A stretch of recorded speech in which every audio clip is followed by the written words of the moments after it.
góor warta dóor jigéen suñu société nag ku nangu culture boobu ku nangu réalité boobu xam ni góor du dóor jigéen war ngaa nangu réalité itam ñi dañoo am ay kilifa suñu dëkk bi laïcité la ñu wax mais laïcité bu tëdd ci lan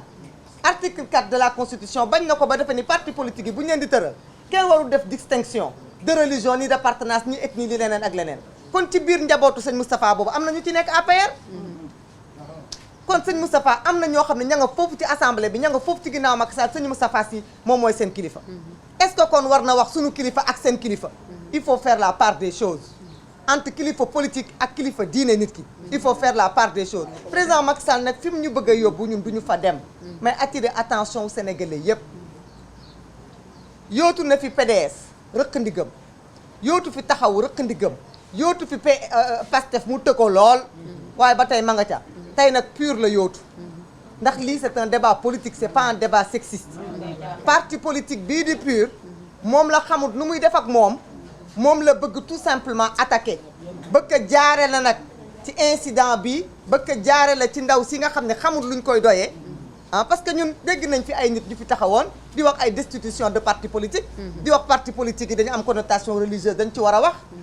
ñun xam nañu fu mu ñu jëm ñuy attirer attention sénégalais di leen wax ni lii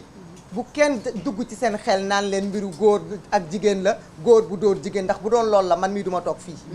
ak lu ma mën a far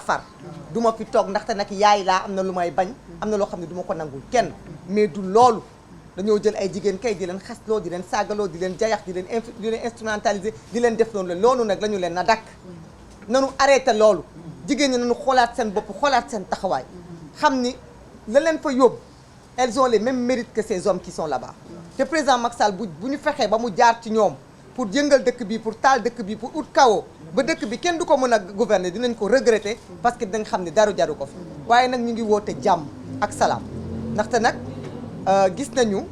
ay chaise yu ñu fa sànni ay gaañu foog naa ci suñu député yi sax am nañu ci gaañu ñoo xam ne ñu ngi woote ay plainte dañuy jàpp ni ay assemblée nationale lieu débat d'idées la du ay lieu yu ñu war a plainte yu ñu war a yéegante tribunal wàccante tribunal kon ñu ngi ñaan kenn ku nekk mu xoolaat taxawaayam ñu def li nga xamante ne moom la leen fa askan wi tegee ñu liggéey seen liggéey ci sérénité parce que ci sérénité ñoom nguur gi ci lañ mën a liggéey jàllale seen ay débat mais ci sérénité ñun ñii itam di opposition bi ci la ñu mën a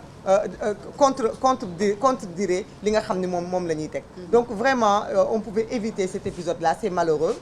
ma def tënk ko rek ci français ngeen baal ma du gudd juste pour ñi nga